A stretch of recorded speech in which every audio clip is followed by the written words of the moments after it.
Well, good evening. Hello. Happy New Year, everybody. Share this out. You know, we're getting shadow banned real bad. And I got a feeling our shadow banning is going to get even worse this year. Who bring it, Stefanos? Give me a thumbs up. I got something. I can't tell what, though. Why are you so cloudy? I gotta change the angle or something of the, or I gotta get a bright light in front of me. It's the light on the ceiling is shining down, so it messes with the shutter. All right. Anyways, Yeah, yeah, boy. Happy New Year. Happy New Year's. All the viewers. Cheersers, everyone. All the best for the coming year. You're going to need it. So will we. Oh yeah, that's So, that's a for sure, Ed. yeah, you better share this one out. So, did you post this to your Facebook? Because you're not. No, we're not going out on your Facebook right now. No, I noticed. I linked it earlier today when you talked to me. It's linked back up, but I don't know why it's not going. Anyways, probably share it out to your platform right now. So we're going to talk about provincial bill Ontario provincial bill 60, or we're going to talk about form wanting people and then harvesting their organs and doing one of these. Well, how about we do this? We just touch on C60, and then what the hell's the other one? Is it S206? Is that the one that's the universal basic income? Yeah, that's a federal one. And you know what? Communism, they always bring it in with free gifts. It's always free, Ed. It's always free. Yeah. Let's see. What do I want to see? I wanted to see. Oh, yes. Okay. So you do know it has completed as of November 6, 2025. It passed second reading in the Senate. Did we get royal assent yet? Nope. And I'm not sure if they're going to put this one through Parliament or not. But if they do get it through the Senate and it does go to Parliament, you know for a fact it's just going to push right through because they're all licking their chops. You know what? Let's just save that. Let's jump on. Let's jump on Bill 60 first. That did get royal assent. That's Back in, yeah, so in 2025, it got royal assent on.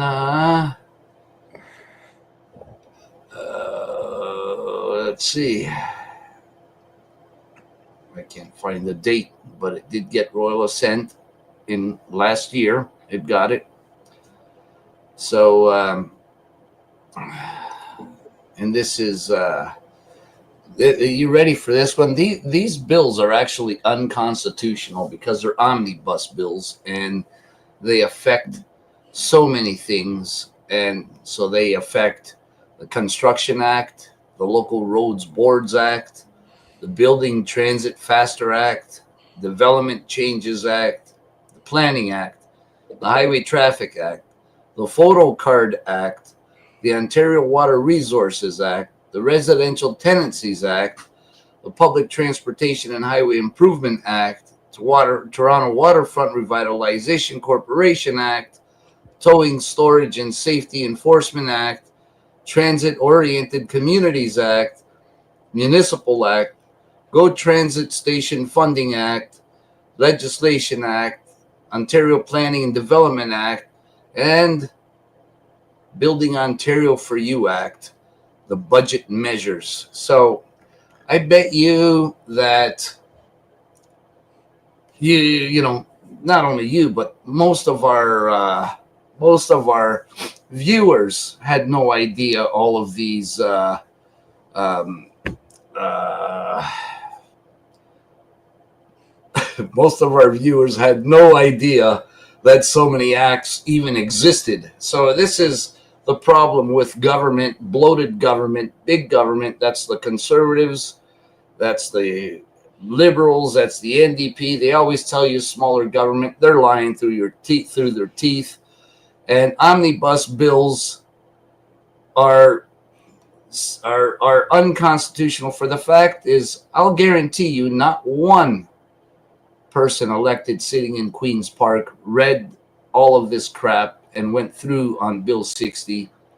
And I'll bet you anything they just had staff tell them, hey, here you go, vote for this and pass it. And that's it. They don't do that. It's simply, who's going to go through who knows how many thousands, tens of thousands of pages? You think they're actually going to read that shit? Like, come on. They're not going to read it. Hell no. So this is the problem. This is why these bills are all unconstitutional. Somebody spent years ahead of them writing all of this garbage and then hand it to them, tell them to pass it, and they pass it. So, hey, this one's only 39 pages. Oh, is that all this act is? There it is. There's the PDF.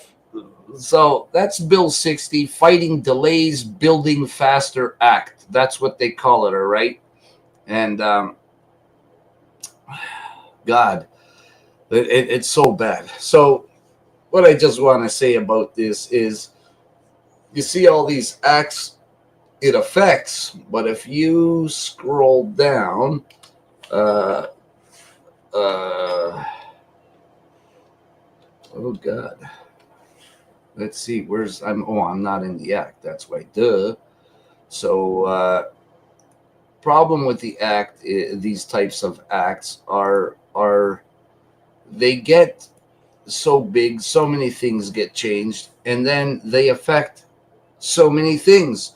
Well, what the hell's the point of having all these acts if they're going to affect all these acts? You see, this is where everything gets convoluted and all confusing, and then nobody knows what the hell they're doing. This is what happens when that happens. So, and this happens, one of the things that affects is your driver's license. And the Photo Card Act 2008 that would be probably it. is amended to provide the minister may require evidence from an applicant for a photo card respecting the person's residency in Ontario and legal status in Canada. Right. And now if you go to the preamble, you'll see 1, 2, 3, fourth line, strengthening oversight of Ontario's driver's licensing system, supporting harmonization of road standards, streamlining process for towing industry. And then it goes into reducing delays in landlord-tenant board to help tenants and landlords. Well, it's not going to help tenants, and it's going to be for landlords. And what the hell? They're only giving us the following are some of the highlights. Yeah, they're not going to give you the total act. So, there's 39 pages of highlights for you. So, here's where the problem is. They start giving you, and again, remember, guys, tyranny always comes under the guise of safety. And what they've done here, because of all those accidents with those truck drivers, who we're talking about, and everything that's been on the news, there's always a reason the news will home in on one particular type. In this case, those types of truck drivers, and they'll blast it all over the place. That's because government tells them to, because they want to push something through. And this is what they want to push through. So the minister may, so this is requirements for applicant. The minister may require, as a condition for considering an application for the insurance or renewal of, or any changes to a license, a permit, or a certificate under this act, that the applicant, in addition to fulfilling any other requirements imposed under this act or other act, provide evidence satisfactory to the minister that person's a resident of Ontario, the person's presence in Canada is in accordance with the law governing a person's legal presence in Canada, and where the application is in relation to prescribed class of driver's license or prescribed class of motor vehicle, that the person is legally able to work in Canada as a holder of that class of driver's license, and that the driver of that class of motor vehicle. So let's just point out a couple of things here on that, because don't you have both the Conservatives on the federal level and you got Doug Ford on the provincial level saying on how they're going to bring in migrants, aka illegals. They went from undocumented to migrants to, well, illegals, undocumented to migrants. That's the micro management they do, these little changes, small changes on words to deceive you. But weren't they saying, hey, they won't need to go to schooling to get a license if they're a lawyer or a doctor. They'll just take a real simple test and they'll pass because they're already a lawyer or a doctor. So you see, how's that going to work in a thing like, um, you know, ridiculous. So now they're trying to make it sound like they're doing this act in order to protect you. Oh, what a web we weave when we attempt to deceive. And now, the big thing about this, Ed, is that I think it's going to open the door because this is going to be your immigration. It's going to be everything all connected to your driver's license. Right now, they're just doing it for commercial. So again, they're just targeting the trucking industry. And if you learn to connect the dots and you know what the agendas are, you know why they're pushing this crap. But problem here is, I think that's going to be where they're going to link in the digital stuff like they've done in Alberta. I believe it's their health card, and then they expanded it to more stuff, all to your digital wallet, which includes your driver's license and everything else. So, and remember, when Ford first got elected, he had his digital wallet all set up, and he was ready to roll it out in January of that year, and he was going to do everything, and then he realized he can't because what he was trying to do is a federal issue. And, even in what we read, there may be slightly part of a federal issue, because it's got nothing to do with if they are permitted to be in Canada or not. That wouldn't be provincial jurisdiction. That would be federal jurisdiction. But they do some overlapping. That may be something that's allowed. I'm not sure. I'd have to go speak to a lawyer about it first and foremost. But that basically, in a nutshell, this is what I'm thinking they're going to try to pull.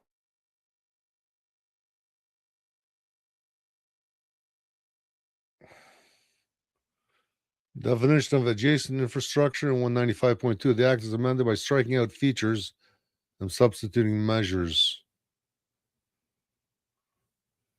Prohibition reduction of lanes.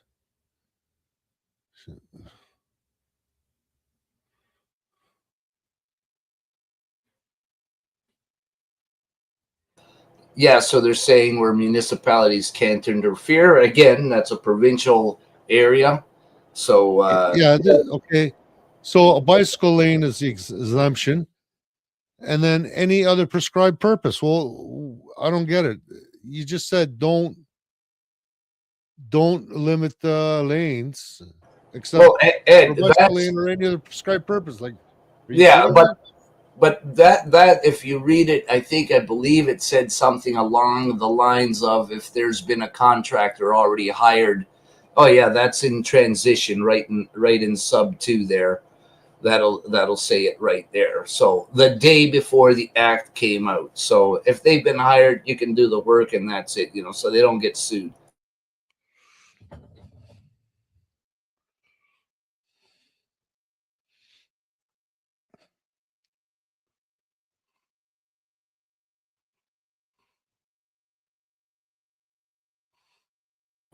Right, so they won't pay the municipalities back if they, something it's cost them some money to do whatever. But um, then you'll see all the stuff that's been repealed, 1A, B, and C. Okay, so hang on. This one there looks like they're making it easier to put bicycle lanes in.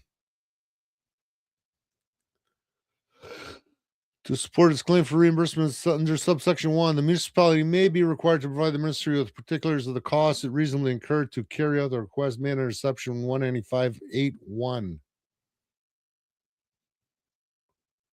What the hell is 195? You remember when they first brought in bike lanes, every municipality was jumping on it like crazy.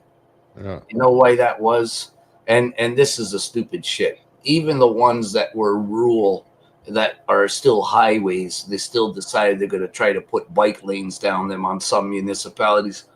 That's because the provincial government's shoveling them money, so they're getting all this money. It's not going to cost them near the amount that they're asking for, and they'll take that. I'm pretty sure people can use their imagination where it goes to and what happens.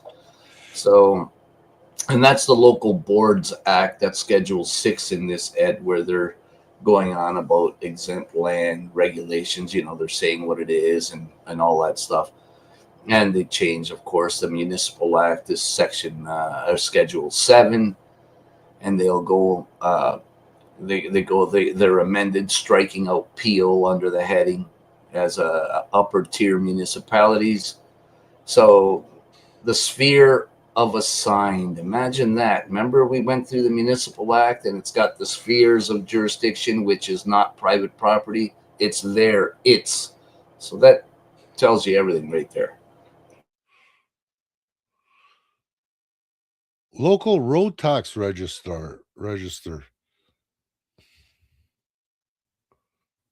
Road tax register in which the Secretary Treasurer shall shut down the name and address in full of every person in the local roads area assessed and taxed under this act, a brief description of the land in respect to which such person is taxed, the amount of its assessment and taxation each year, the amount of taxes paid from time to time, and the balance of unpaid taxes, if any, and the name and address in full of every person who has paid any amount under subsection 19.1, a brief description of the land in respect of which such payment was made, the amount paid and the date on which payment was made. So they're going to tax us if we have road frontages, is what I hear.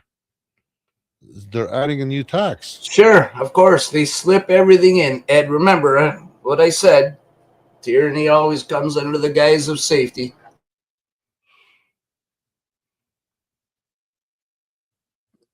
The Secretary Treasurer shall remit to the Minister amount equal to the total of the amount of tax money received by the Secretary Treasurer from the owners of land within the local roads area, less the amount required to defray the incidental expenses and administrative costs of the Secretary Treasurer and of the board, and the amount of the money received by the Secretary Treasurer under Section 19.1. So now we got a new road tax coming in. That's what you got. That's what we should be saying. Yeah, well, I'm sure there's several other taxes built into this that we don't know. Remember how many pieces of legislation I rattled off at the start that this affects? So who knows? And look, they're even transferring jurisdiction. Transfer jurisdiction, read the regional municipality of Peel. The jurisdiction of the regional municipality of Peel over water and sewage public utilities is transferred to the city of Mississauga, the city of Brampton, and the town of Caledon within the geographic area. That means they're breaking up the regional municipality of Peel, or what? I don't know. Maybe they're making them their own little countries inside the province. Ever think of that? Remember, they give these people special privileges here. No transfer to lower tier municipality.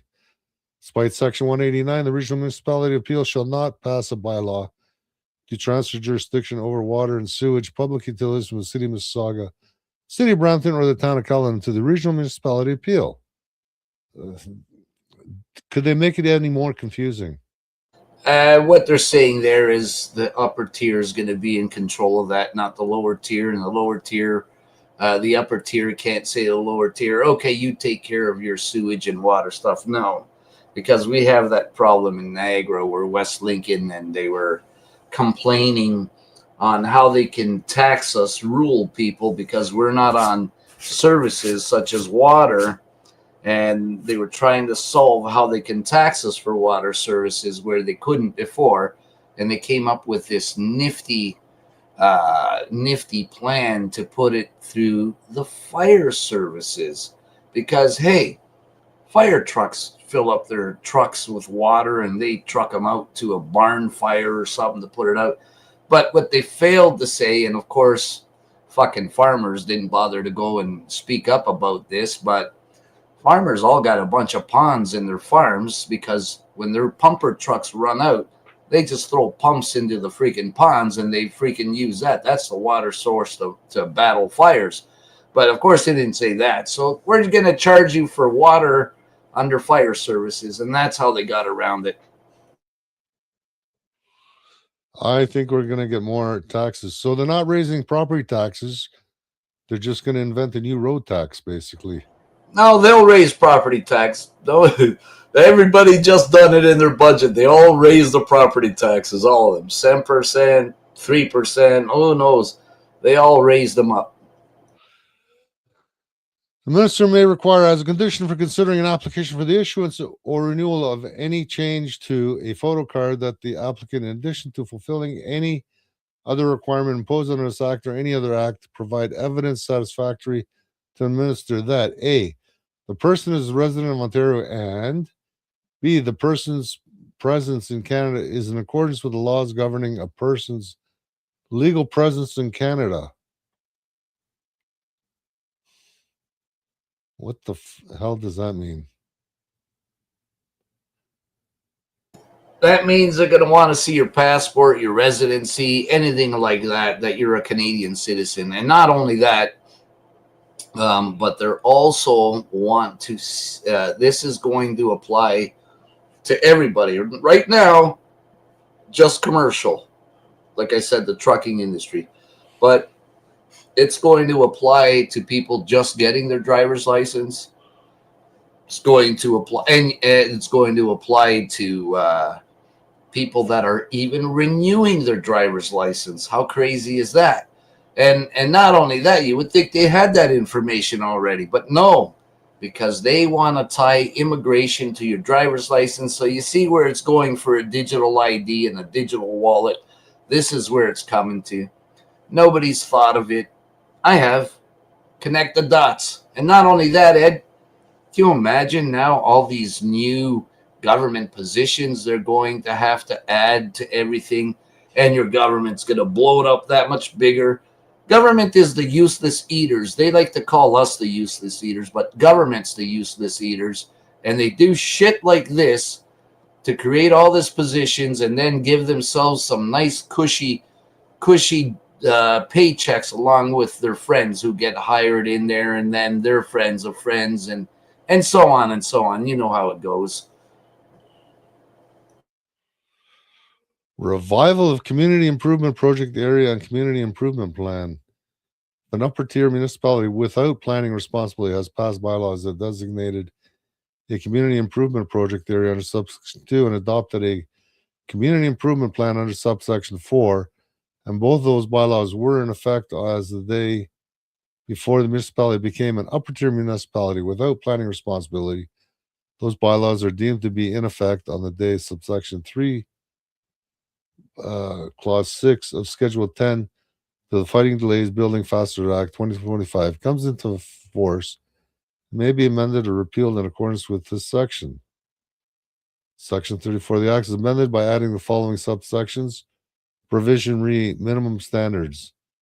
Minimum standard that is found in a zoning bylaw passed in this section may be reduced by the prescribed percentage of the minimum standard if the type of minimum standard is prescribed.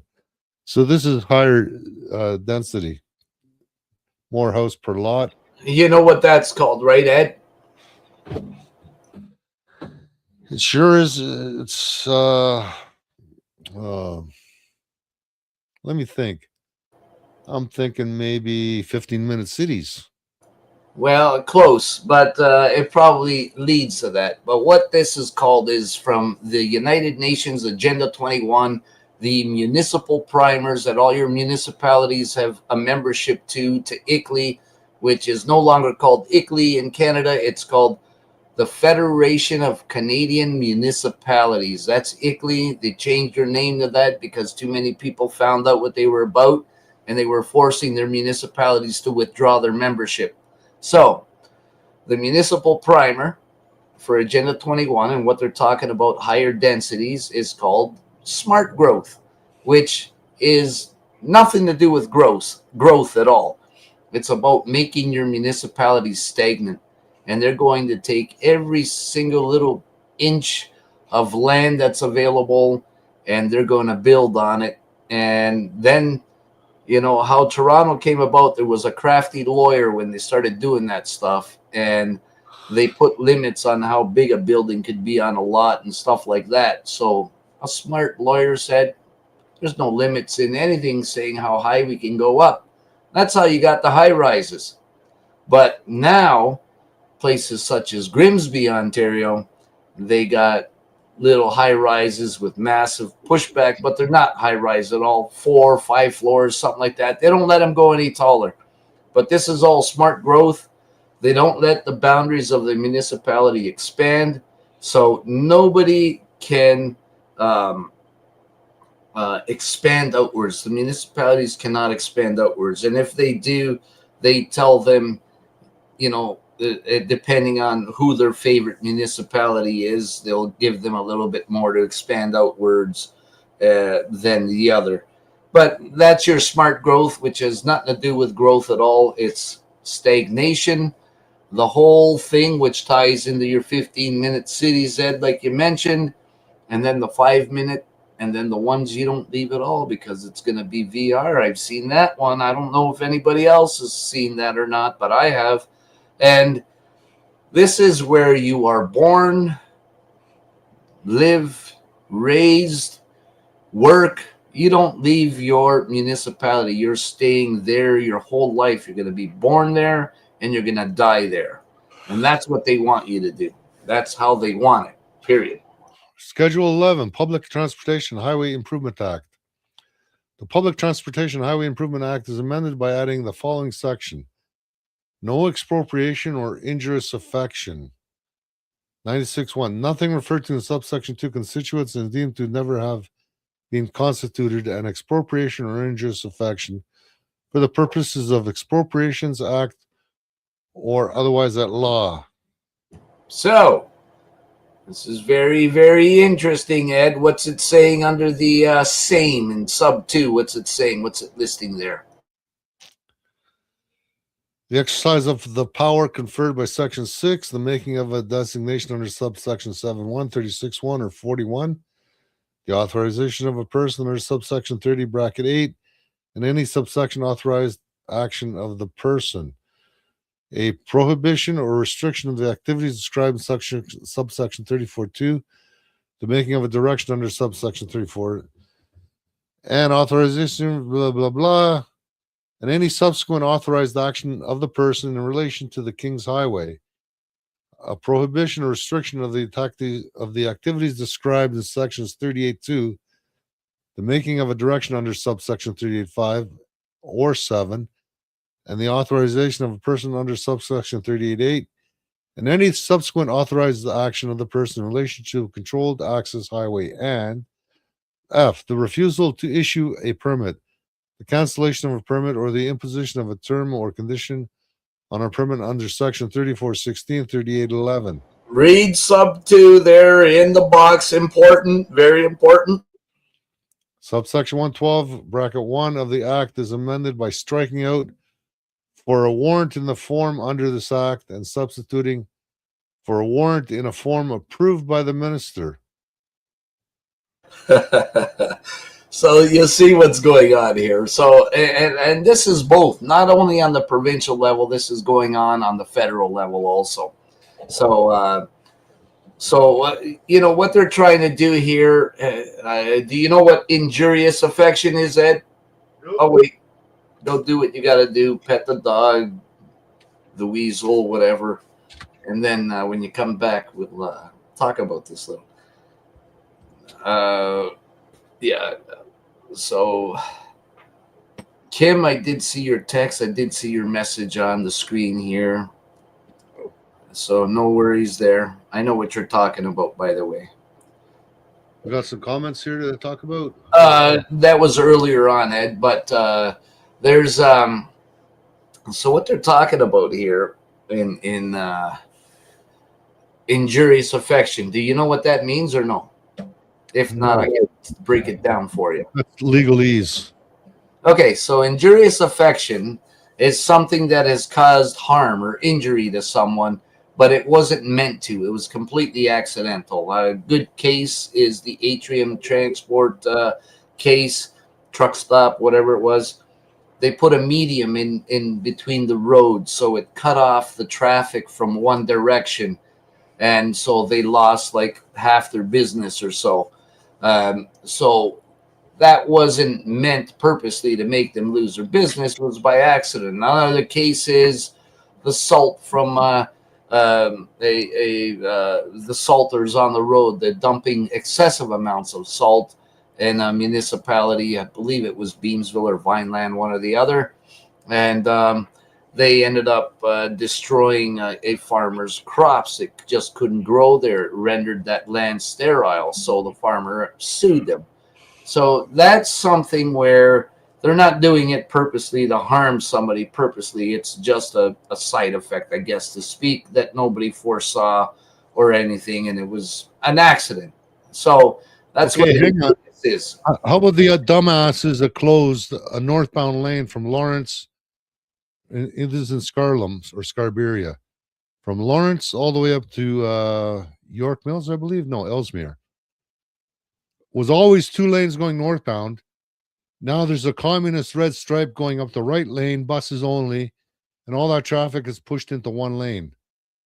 That pisses me off beyond belief. And here's a kicker. They have room between the road to put in another lane, still have 3 feet or 4 feet for snowbanks, and the sidewalk doesn't have to get touched.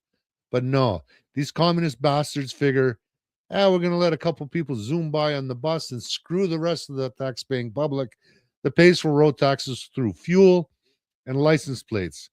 But the TTC gets their own lane. Oh, Well, Ed, again, this goes into the smart growth and where you're going to do all that. They don't want anybody driving. Only the politicians, the nice rich, and their buddies will be the only ones they want driving. This is why they made auto driving cars for Scamazon and everybody else. And they actually have tractor trailers that are like that also, because they just want a skeleton crew of slaves where machines can't do the job, like unloading those tractor trailers and such. They don't want us driving. They want us on all EV bullshit. And they're reducing the lanes. If you notice, they're starting to narrow things. You'll see those signs where they're trying to put the speed limits right down the middle of the lanes and giving you the appearance that the lane is shorter. These guys really need to attend your council meetings when they're doing garbage like this, because the consultations and stuff that they do, they say right there when they do the presentation, they can't interfere with your right to travel. So what they do is they say it's human behavior. Every single person on the planet, where they say third-party data and all this other garbage, you got government in there, you got all these other people in there, and they're studying human behavior. And they say it's natural for humans, when they get the appearance of a lane being narrower, that's why they put those speed limit signs down the middle, that they will naturally slow down on their own. So they call this traffic calming. Okay, that's what they call it, traffic calming. They come up with all their fancy names to make it sound, legal and correct. But they had put a medium, for example, in Highway 20 or Regional Road 20 now, but in Font Hill in Pelham, and everybody kept hitting it. So it might be traffic calming, but new drivers, inexperienced drivers, or drivers that just don't know any better because they're not a person that's been driving and racing type of thing. But this kind of stuff is not taught. When you're driving, say you're in a slide or going to have an accident, you don't look at the car that's coming at you or the telephone pole that you're heading for. You look away from it, because humans naturally, if you focus on that telephone pole, you're not going to turn and you're going to go right into that telephone pole. So where you look is where you go. And So everybody's stuck looking at these mediums and they're driving into the freaking thing. So eventually the township, after so many lawsuits, just got rid of him, and that was that for that. Back to normal road. But they replace him with those signs, so you can run them over and they won't damage your car really bad or anything. So that's what they've done. Nobody's going to get killed off of that. But they've studied everything. Like I keep saying, they know what you're going to do before you even do it. Well, even pilots, if you look to the left, usually turn to the left. Believe it or not. There you go. If you want to be a nose diver, you're going to look down, you're going to nose it right down, That's unless there's some sort of failure in your plane. But other than that, yeah, this is what they do. So the EV mandate isn't going to work in Canada with the long and harsh winters we have, but our leaders still insist on pushing it through. Well, sure, because they're getting bought off by the Klaus Schwab and those idiots. It's just their buddies, Ed, as usual. Remember, look at the plant in Welland, China. They got these big company from China, and Ford gives them $30 million to build the plant. Nobody's buying that fucking shit. This stuff's not feasible. Everybody already knows it. So what happens? They build it. They take the $30 million, pocket it, and then say, fuck it, and they abandon the place. And you got Ford saying, I'm going to get that money back. No, you're not going to get nothing back, you idiot. Didn't they do the same with the cricket plant in London? Spend all that money and then they close it after 6 months? They've done it everywhere, Ed. And not only that, it's just like the big wind turbine scam. They were getting $10 million per turbine that was going up and subsidized. So your tax dollars are going to these turbines that are on private property that private property owners are getting paid for, having them on there and generating energy, but you're paying it. So why are you paying it? It's not a public fucking thing that's going on. It's private. So what happens is you have the teachers going to Germany, which is one of the places in specifically that I know, and they tell them, come bring your turbine projects down here. And what they do is the teacher pension fund is the ones who's doing it, and they would go and get them over, and they would make a condition for them coming over, their deal, that they use their insurance company that they have. So that way they're making money left, right, and center. But we're paying $10 million per turbine. And when you have a project that's like 77 turbines or more big, 10 million on all of them is our money going to them, being subsidized. And what happens? They sell it. They get their money out. And you know what? They get this $10 million no matter what. So if you and I, Ed, said, hey, we're going to bring a wind project out in wherever, let's say Markham, Stouffville, whatever.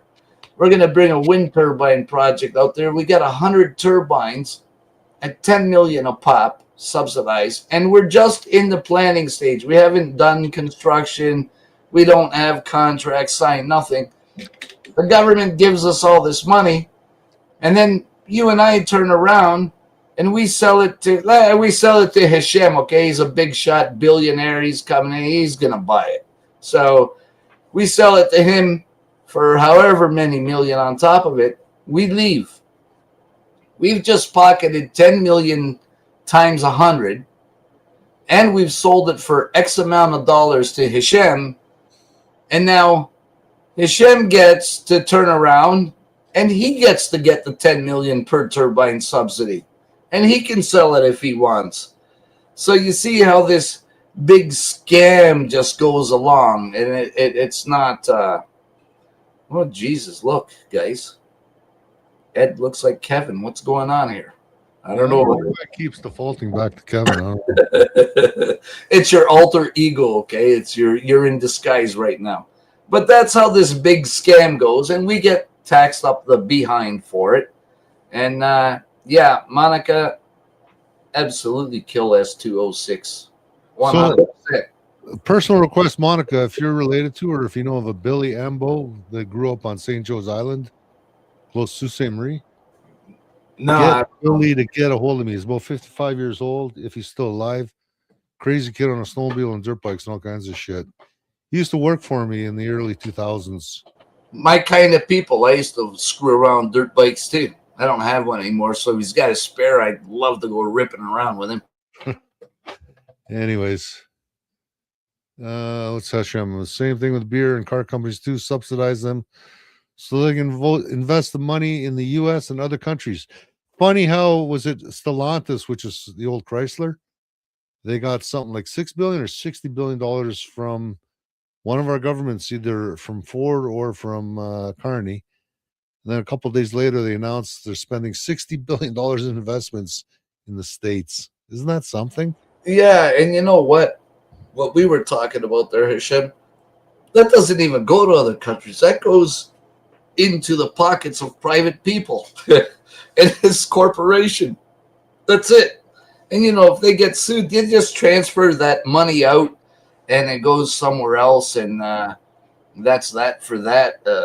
They'll never get that money. They can't recoup it. They can't do anything. And I don't know what this means. Anyways, we've been on for 45 minutes. Let's get into harvesting organs. Form 1, Bill 1. Or Form Let's 1. keep that. Let's keep that last. Let's touch quickly on S206. How's that? Does that sound good? S206. We talked about this last year when under Trudeau when he was trying to propose it. This is a independent / liberal candidate down in the central core of Toronto that proposed this, and it didn't get passed last year. So it's not that person now. It died because we went into election, and when you go into an election and a bill dies, it can't come back. So what did they do? Hang on. S206 means it was introduced by the Senate. Correct, sir. Not by a liberal. I'm Googling this right now. Still there? Yeah, so it's a national framework for a guaranteed livable basic income, all right? So that's how that goes. And if you look at the progress, it's passed first reading and second reading. If anybody knows anything about bills and stuff, bills, once they reach second reading, they pass. So you know it'll go past third reading. So it's going to pass. And now that we got a even more worse of a set of whack jobs, for lack of a better term of the use of a word, what ends up happening is it'll go. Wait, this is, you got to connect the dots again. This is why they are trying to bring it, trying to get a majority government. And I already know one more is going to cross the floor, and that's going to be it. They'll have a majority. And the second the Senate brings it, it passes the Senate, you know, Parliament's just going to push it through. Now, this is not a good thing, folks. And you want to say anything before I go on my rant? I was going to read out this preamble to it. By guaranteed livable basic income, we mean a cash transfer sufficient to allow people to afford adequate food, housing, clothing, transportation, and other necessities. Instead of mimicking existing systems like social assistance schemes that police recipients and keep people in poverty and on the brink of crisis by providing too little to survive, guaranteed livable basic income would support equality, which means not white people, choice and dignity. It would aim to reach those most in need, again, not white people, allow people to rebound out of poverty, but not white people, and participate in society without the specter of being left homeless or with no support unless you're white. Because it does say Where is it?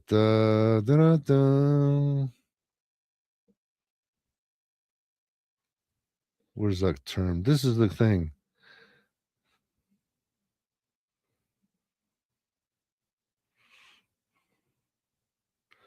Support equality. There it is, right there, equality. But that means not white people. No, Ed. No, Ed. Don't go down that road. That's not correct. Actually, this is for everybody. Doesn't matter if it's white, black, green, yellow, red. You name it. Yeah, but just like in the book Animal Farm, some animals are more equal than others. Sure, sure, and that's a failure of the people of Canada. No matter what your race, creed, or color is, they should all be holding government accountable when they do things and they don't abide by what our Constitution says. But or if they discriminate, you know. So this is a scary thing, and forget equality. And if you start looking around ODSP, Ontario Works, all these other NGOs and such that go in this, you will see the word over and over being used is dignity. Not so much equality, but dignity. That's the other thing now. And, well, anything else you want to add? No, go for it. This thinks the high hell from communism. Okay, so at one point in time, I was debating on maybe possibly running for leadership of the provincial party I'm with.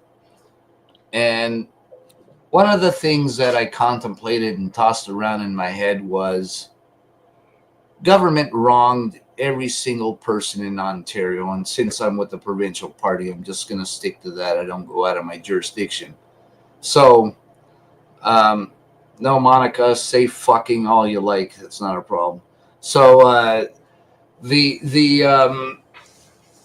thing with this was I figured maybe the people of Ontario should get a one-time payment of 28,000.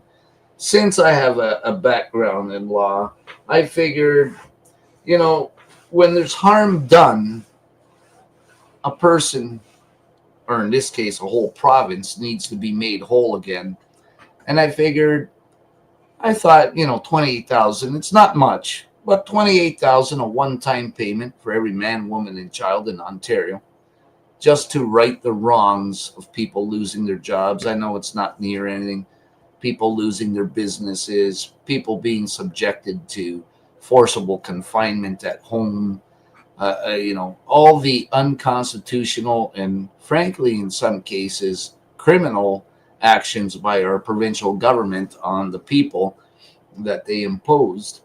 Um, I figured let's make everyone whole again. But when I done the math, there's absolutely no way in hell that would be feasible because it works out into the trillions of dollars, hundreds of trillions. Let's put it that way.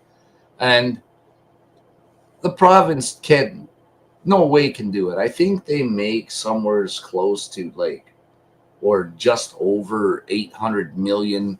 Now I'm going with old numbers. It's probably a lot more than that since we're getting taxed up the behind right now. So that's what they make around a year. And then I don't know what the numbers are in getting federal funding, and how much that pumps us up. But the whole point is it's just not feasible. Even Fat Man Ford, uh, if you remember Kathleen Wynne, Ed, she brought in a pilot project onto that, and uh, I think it was Oakville, uh, Brampton, and there was one other city I think that she was doing a pilot Wasn't project. it out Perth, Smith Falls area? I can't remember, but there was three places she was doing the pilot project in on universal basic income. So when Ford got elected, uh, he immediately shut that down, said it's not feasible. Absolutely, it's not feasible. Period. Um, 100% not feasible. And you simply can't do it.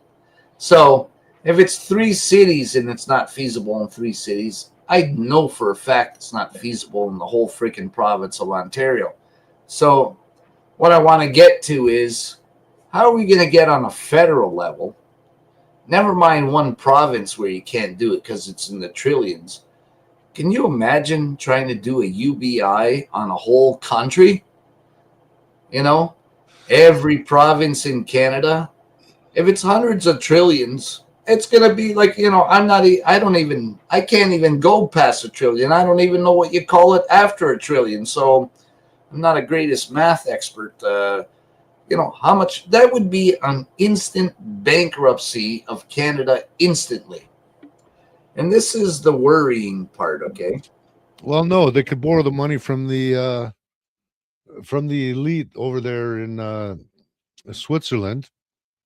The banksters would print the money out of thin air and give all this money. Now, whenever they print money, inflation goes sky high. Now, check this out. Guaranteed livable basic income could cut poverty rates by 40%. Why wouldn't it cut it by 100%? Hold on, Ed. I got even a better thing to say to you. What's a poverty rate? What's the number on poverty? I don't know. I think here in Ontario it's probably 40%. How much? I'd guess that it's around 40% in Ontario. No. I'm not talking percentage-wise. I'm talking about what is considered poverty. When you do your income tax, you got the middle of the road people, 50 grand to get hit the hardest in taxes. You got the millionaires who get barely anything, and you got the poor people who got nothing. So their income is shit. So what's a poverty income? I think it's around 20,000 a year, isn't it? Yeah, you're right. It's in the 20,000 mark. I believe it's around 28,000 possibly. But I do believe you're right. It's in the 20,000 range.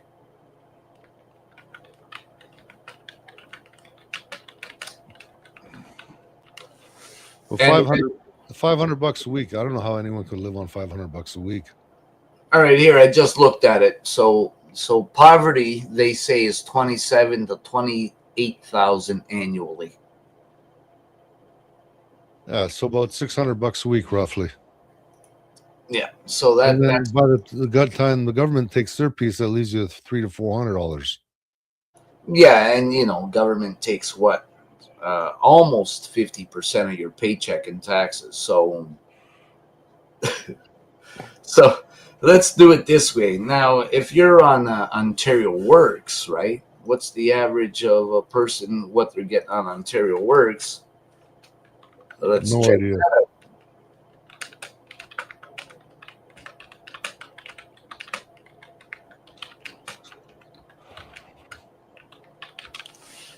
Ontario Works is like unemployment insurance or what? No, Ontario Works. It's like a welfare. No idea. So it's around 700 and something, they say, a month. So a single person, all right, the maximum for a single person is around $8,796 a year on a single person. So 8,000. You can afford to live on the street for 8,000 bucks a year. Well, so this is what I'm working up to. So at 8,900 or whatever the fuck it was a year, to somebody on Ontario Works, disability is going to be close to that number also.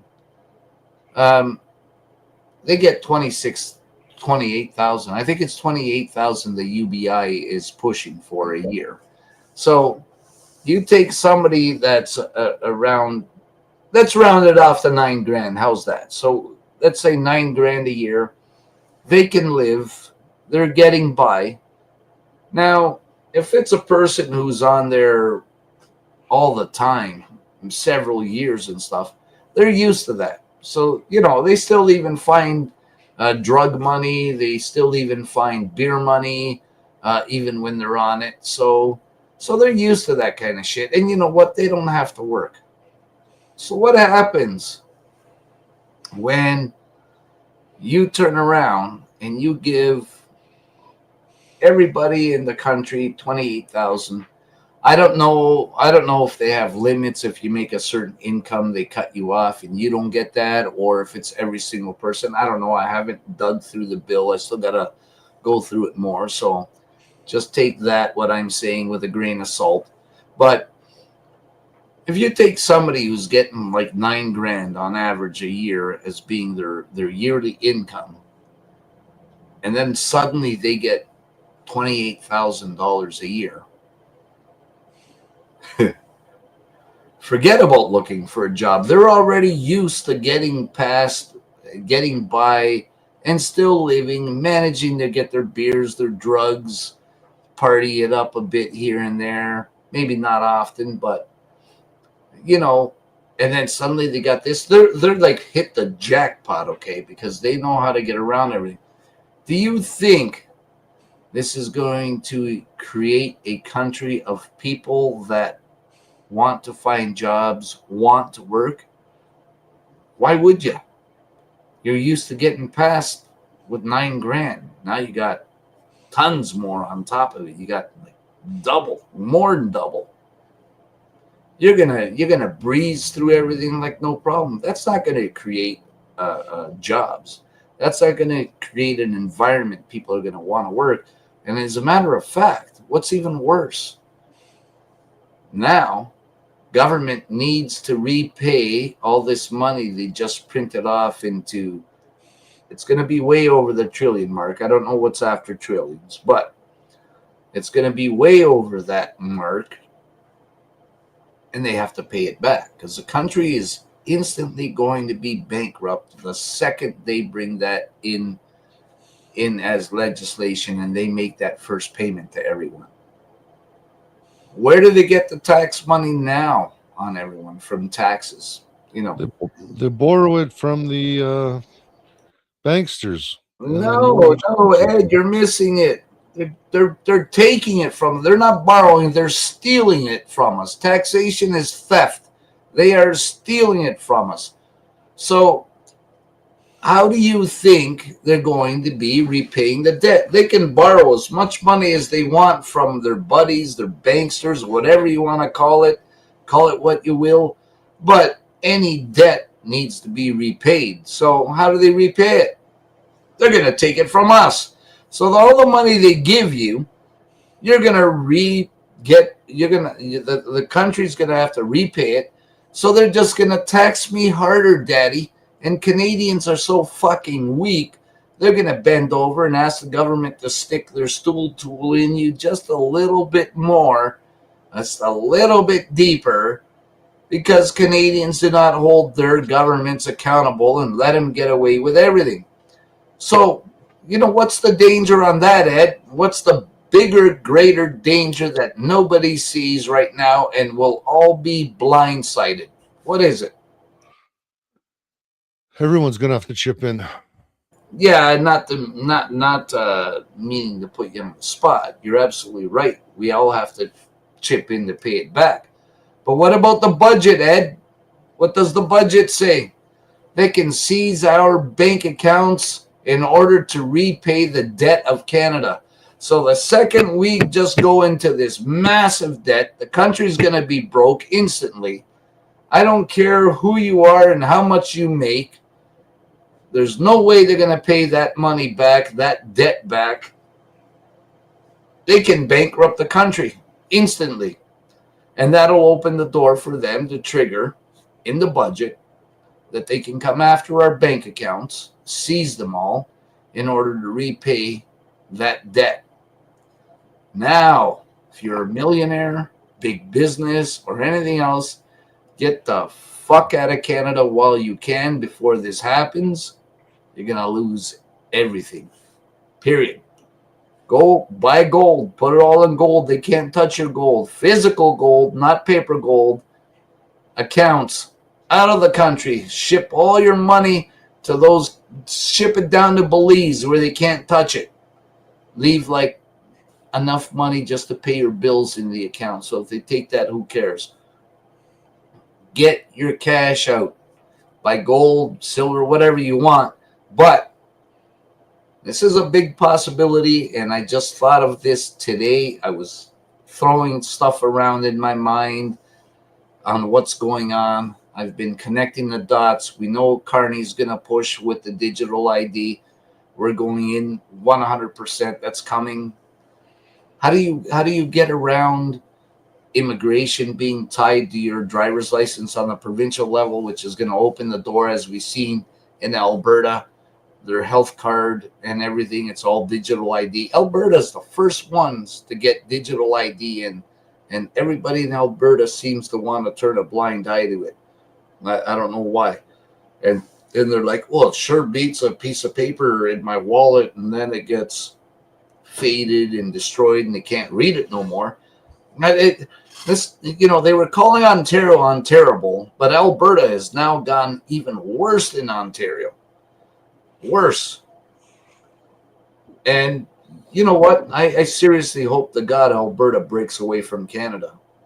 But my only concern is, are you still going to be stuck with the digital stuff? Because even if you're out of Canada and you're your own independent country, state, whatever you want to call yourself, what is going to happen with the digital ID? You already got it on. Is it going to go away? These are questions you should be asking your nice premier there, who's going to be the almighty leader.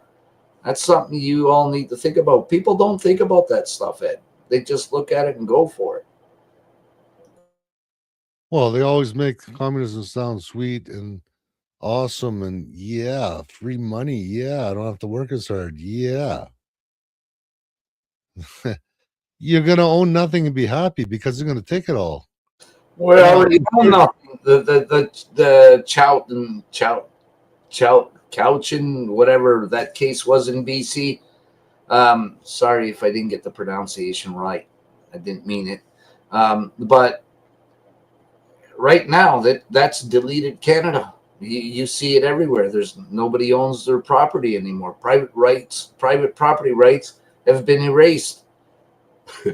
You're already owning nothing, and are you happy? I don't know.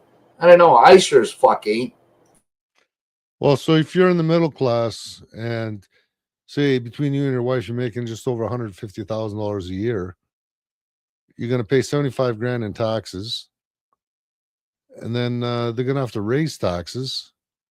They're going to wipe out your bank account. How are you going to make your $6,000 a year property tax payment, along with your 10 or 15 grand in insurance for a house, car, whatever?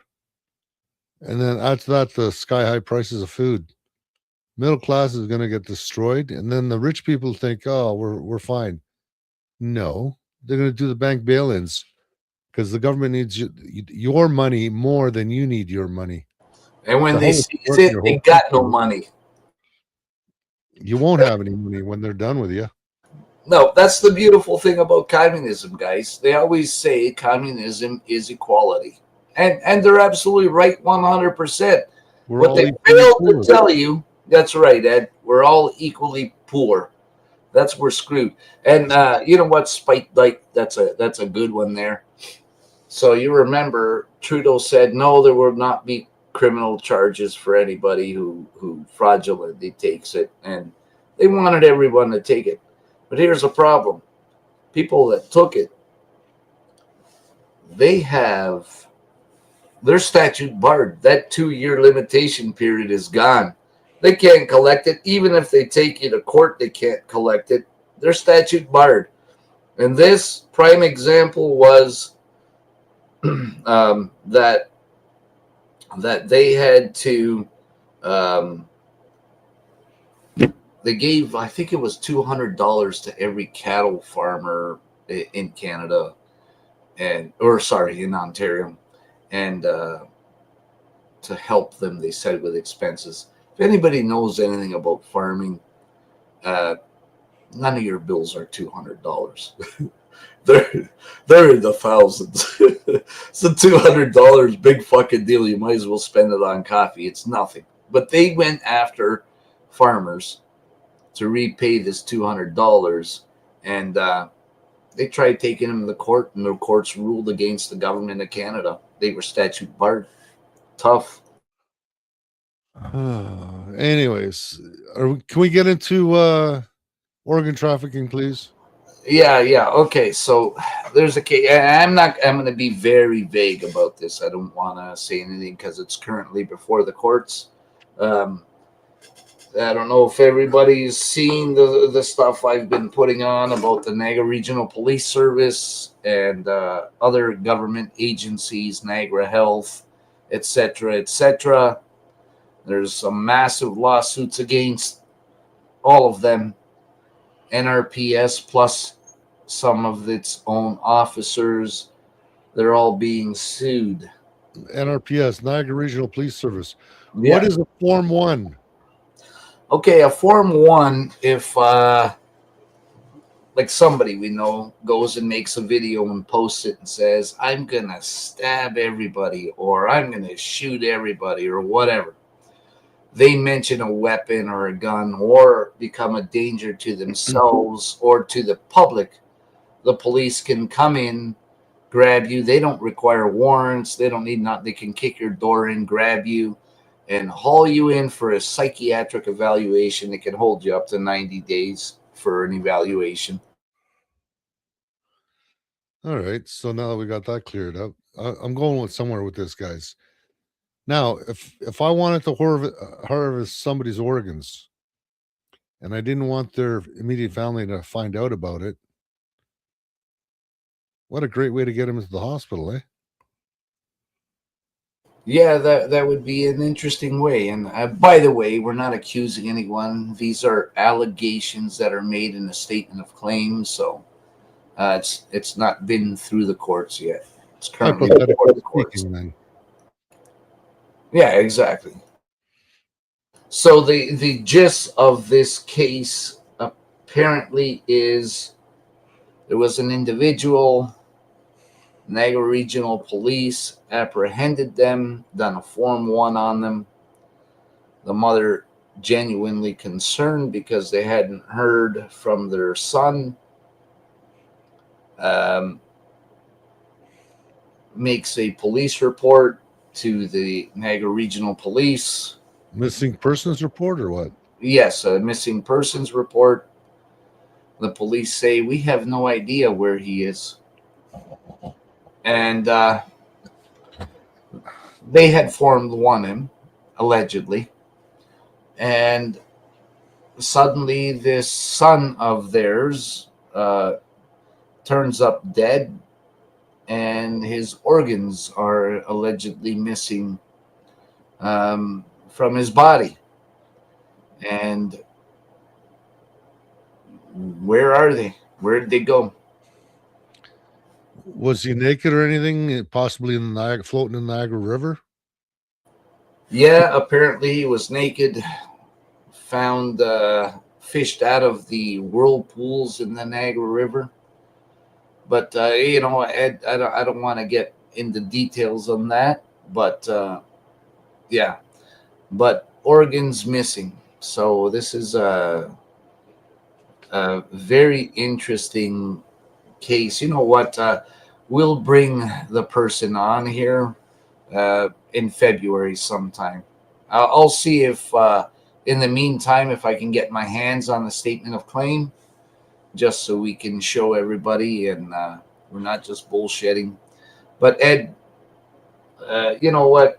There's like maybe one person that I know in the Niagara Regional Police Service. No, make that 2 police officers that I know are good people in the Niagara Regional Police Service. The rest, no, wait, make that 3. Sorry, 3. And there's nothing good about the rest of them. Like, all you people have to do, and yes, I said you people, All you got to do is search Niagara Regional Police arrested or something like that. You're going to see I have over 250 documents on things on the Niagara Regional Police, such as planting evidence against people, being involved on framing people, shooting each other. Do you believe that? There was two officers that shot each other out in Effingham area there in Pelham. And it's been several years of courts and all of this and supposed investigations. And get this, both officers, even though shot at each other 10 times, one got the tip of their nose blown off, but shot each other 10 times and no criminal charges. None of that. Nothing. Cleared. Can you believe that they were cleared? Can you believe that? Just think about it.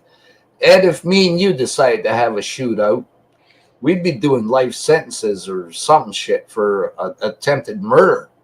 We'd both be in the slammer. No. No, you mean I'd be dead? You would have hit me and it wouldn't be a bad shot? I never miss. See, I'd be screwed. So, and you'd be doing the life sentence. My life sentence would be that shot. That'd be it. It's over. But hey, you're a cop. You can shoot at each other and everything. And guess what? There's no accountability for you. That's a big no-no. There's a real problem when you have a criminal police force, literally a criminal police force. They are mentioned in the Hells Angels documentary. I'm not knocking the Hells Angels, by the way, but they're mentioned in the Hells Angels documentary of when the Niagara Regional Police Service went to Texas to train with each other to improve policing. Texas kicked them the fuck out of Texas, and then they made a statement that all the Niagara Regional Police done was try to teach them techniques on how to frame their citizens. Texas police had to tip my hat to you, sirs. They said, we're not here. Our job is not to frame our citizens and make criminals out of them, and sent the NRP packing. What does that fucking tell you? They literally have the reputation as being the most criminal, corrupt police force in the world. Let that sink in. The world. That speaks volumes. Well, maybe Hesham's got it right. Maybe they were good cops. You know what, Hashem? That's so funny. Oh my God. So there's been a couple of, I was going to say a situation, but I'm sorry, I can't. There's multiple situations where a person suffering from a mental illness is threatening they're going to kill themselves, and the police show up for a welfare check because one of their loved ones have called them for help. And what happens? The guy takes one incident in particular was a butter knife and said he was going to kill himself with a butter knife. Come on. So the police end up shooting him. We're going to shoot you and kill you in order to save you from killing yourself. What kind of fucking irony is that? Like, you can't make this shit up. This is what policing has turned into. A taser, a non-lethal beanbag, something. They could have shot him in the nuts, for fuck's sakes. It would have made him bend over, drop the freaking butter knife of all things. They could all rushed him and tackled him. There's no need to shoot the guy and kill him. This is fucking insanity. Well, was it just last year, a year before, was up in the Peterborough Bob Caging area. Father had possession of a young child, and the mother called the cops saying there was some kind of custody issue. So the cops shot up the truck, ended up killing the kid. Oh, OPP. Yep. Killed the kid and the mother. There was no witnesses left. Imagine that. No witnesses. Wait, they killed the mother? The mother put in the complaint. The mother got killed and the little kid, both the baby and the mom, all dead. No witnesses. And how about the father? The father was shot too? No, he wasn't a witness. I don't think the father was shot. All I know is everybody was shot. There's no witnesses. Hmm. And everybody gets cleared again. You know how that rolls. Happy 2026. Cheers, knowing that we're in a real bad potential of losing your money in your bank account through the budget when UBI comes in. Keep your eyes open, people. This is going to be the year of the shit show like you wouldn't believe. Yep, and then they got carbon credits coming in on traveling, restricting how much you're going to travel, and a lot of people have got no idea. Ed, did you say carbon credits? So does that mean the more I travel, the more credits I get and I can travel more? No, you've only got X amount of carbon credits, so if you eat 2 steaks, you can't travel at all. Oh, God. You What burn about through your when I exit from Canada? Does that have to use my carbon credits there to get out? Probably. But they've been putting carbon pricing on flights now for a couple of years already. They got carbon tax and everything else on several things in the stores. I've noticed it's all in there. Don't eat beef. You're going to pay for their farts. Yeah, well, it stinks to high hell, guys. And it's amazing how good of a job mainstream media is doing making everyone aware of this, isn't it? That's because the main government's telling the mainstream media what they're going to mainly speak about. Actually, we're lying. It's not mainstream media. It's called the propagandists, paid for by the your government. Wait, is it propagandist or is it legacy media / propaganda machines? Mm. You never bite the hand that feeds you, and that's why communism works so well. And everyone becomes equally poor.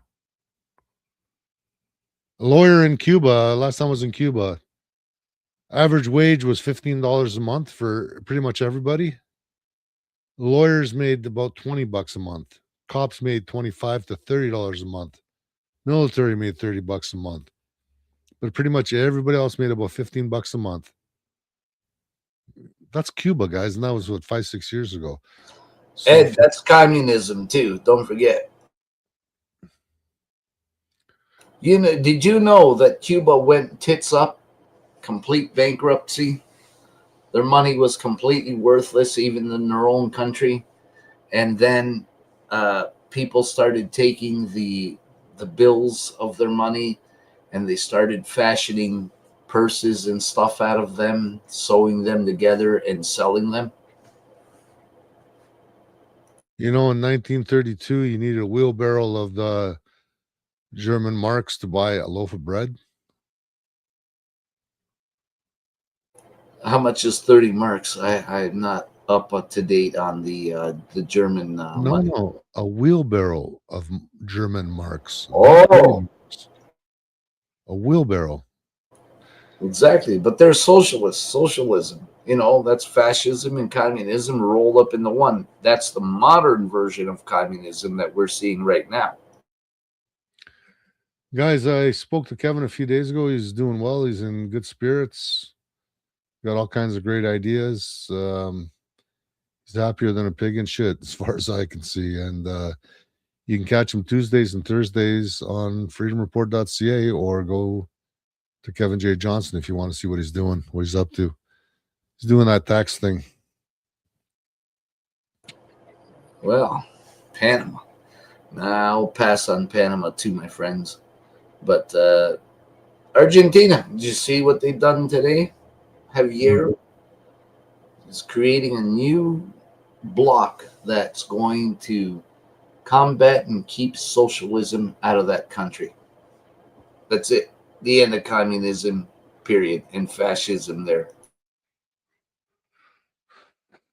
Well, I hope it happens. Argentina, nice country, nice weather. It happened. They're doing it. It's happened.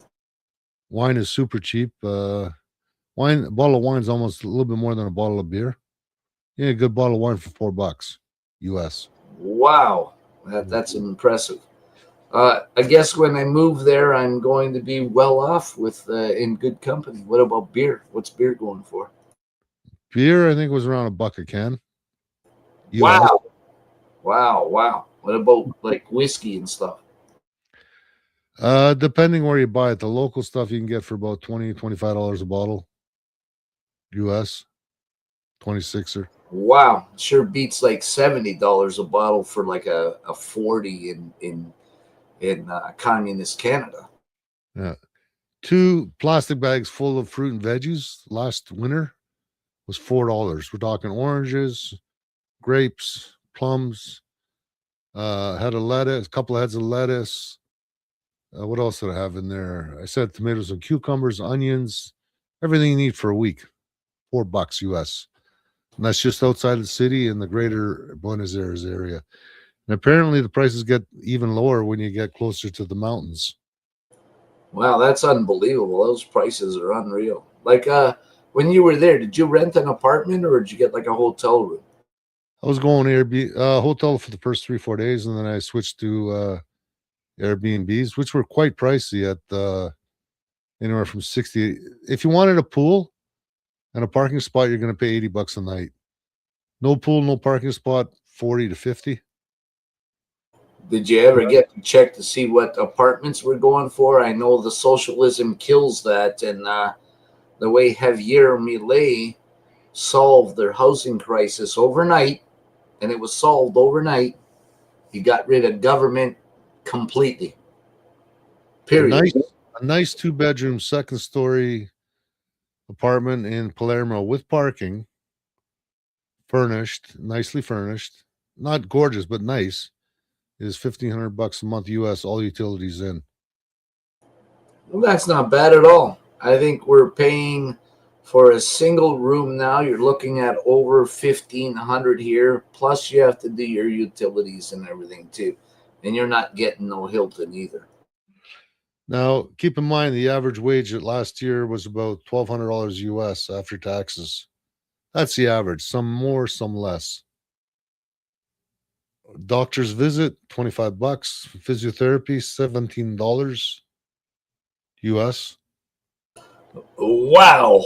The healthcare there, is it a government one or is it privatized? It's government for their people, but as a foreigner, I didn't have any. I had travel insurance, but it's only for emergencies, so I had to pay it myself. An MRI on your whole leg. MRI on your leg, $265 US, and you're seen within hours and results in 2 days. Wow, a lot faster than the Canadian communist system. Despite, yes, you're absolutely right. It is a libertarian government there, and they've turned that whole country around in just over a year, just under a year. They made amazing changes, and they're keeping up with that amazing changes. Too bad Canada can't figure it out. So I was just thinking, with all these bail-ins that are coming, that Trudeau legalized 2017, I believe. That was the budget, was it not? Well, he legalized bank bail-ins instead of bailouts, which means bail-ins, they mean they take the money from the banks or your money that's in the banks, and that money goes to the banks, to the government, whoever they want to do or go to. Your taxes, if you hold stocks and say you're better off and you have some stocks and you have stocks in your pension fund and such, your RRSP, that's all eligible for bail-ins. And to make matters even better, unless you hold your stock certificates, which nobody really holds anymore because the broker holds it, and most of the brokers are run through the banks or associated with banks, you can lose that too. All the better for you guys. Look, if you need your money, you need it safe, buy some gold or silver. That's your best way. They're not the banks. Government can go and seize everyone's account. Your money will be safe that way. Yeah, but I think they'll kidnap you and throw you in jail if they know you bought gold and silver and didn't. Well, they have no way of knowing, Ed. There's no trail on who grabs it. Who got it? All If you they buy- know is there's a transaction made to a company, and that's where the trail ends. Yeah, but under know your customer rules. No, the FinTrack stuff doesn't apply either. That's only and you're absolutely right, Ed. You're absolutely right if you're not buying who we sell for. If you're buying from other people, banks, other places, yes, they all have to go by those rules. Company we're with, you do not. Any transaction over 10 grand. Now, keep in They, mind, they don't fall in for precious metals. They don't fall under those laws because they are out of the Cayman Islands. They're not Canadian. All right. All right, guys, there you have it. And hey, Happy New Year. Communism. Yeah, we're there. Take a shot for communism, people, because sooner or later, the government will shoot you. That's a side effect of communism. Hey, all the civil servants that think they got their nice cushy pensions. Mark Carney just declared the other day that it's going into the general account of the government now. Isn't that nice? But hey, Ed, just look. Where does this all lead up? UBI people, you heard it first here. Nowhere else. Nobody else talking about it. You heard it here first. This is what's going to go on. We're in a big, big problem here because remember, your bank accounts ain't safe at all. And see you later. Canada's bankrupt. Wait till that UBI comes in. And don't take my word for it. Figure out, go look up. I want you all to research the population of Canada. And I want you all to research 28,000 times that, 28,000 by the population of Canada. Tell me the number you get, if you even know what comes after trillions. Tell me whatever that number is, and you tell me Canada's going to be bankrupt or not. And is your account safe? Absolutely not, because it's all in the budget. They'll seize your accounts. Have fun. Hashem, we just told you what 2026 has got to offer us. Tyranny and poverty. Here we come.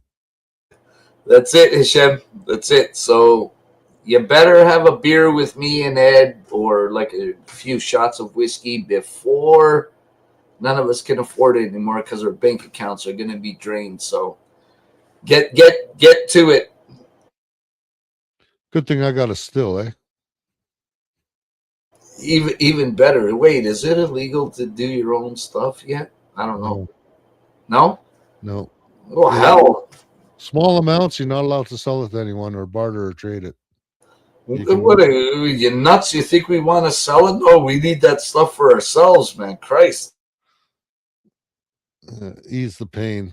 Communist is great, guys. Everybody's equally poor. Just look into the history of communism, people. It's the worst thing, and it always costs millions of lives, and the reset button is always a revolution. I just hope I'm never here when that happens. If it happens, I don't want to be anywhere around it. Unfortunately, you will be. No, Ed, don't ruin my night. No. Happy New Year. Up is down, good is bad. You get it? Oh, I get it. Does Hashem get it, though? I don't know. This is going to hit people like a brick wall, running into a brick wall. Hey, Ed, we see it, in BC. And it's not just BC. This is what people don't understand. The media that reports on that Charlton case just wants you to focus on BC and make you think that it's localized just in BC, but it's not. It's a court ruling. It affects all of Canada, period. So this is why banks are not giving out mortgages. They're not renewing their mortgages because nobody owns their fucking property anymore. Property rights are deleted until we appeal and reverse that ruling. And that's what it's going to take to get Canada back on track. get these idiots like Polyev out of office, get these morons like Carney out of office. Stop voting for the Conservatives, the Liberals, the Greens, the NDP. They're all responsible for the state of Canada we are in today. Vote the Libertarian, people. Look at behind you. Libertarian. All the way. Period. It's the only way, the only thing that works. Look at Argentina. It's the only way that anything will happen and real change will happen. Yes, you're absolutely right, Hisham. It is. NDP government, communist. But they disguise themselves. Oh, one last thing, Ed, before we disappear. I want you, First Nations, if you're watching, and I'm talking the real First Nations, not these people from India that come here and go get their cards saying they're First Nations when they're not, just because they paid $250, $300.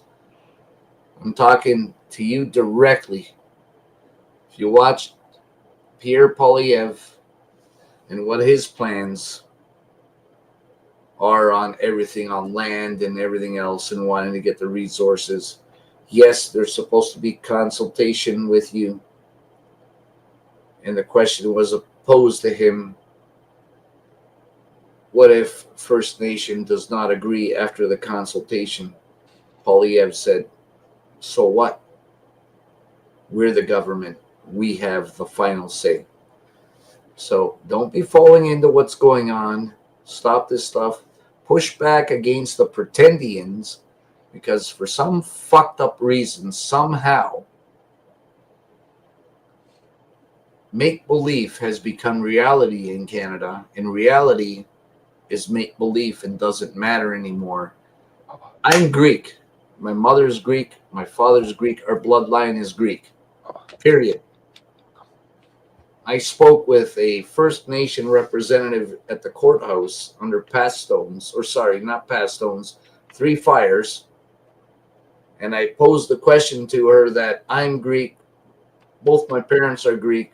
Well, I'm Canadian first, then Greek, because I was born here. But my parents are Greek, and they properly immigrated here. It's a big difference. And I said, can I identify as First Nations? I will find, I have a picture in the courthouse. But I said, can I claim I'm First Nations? And they told me, oh yeah, absolutely, that I can.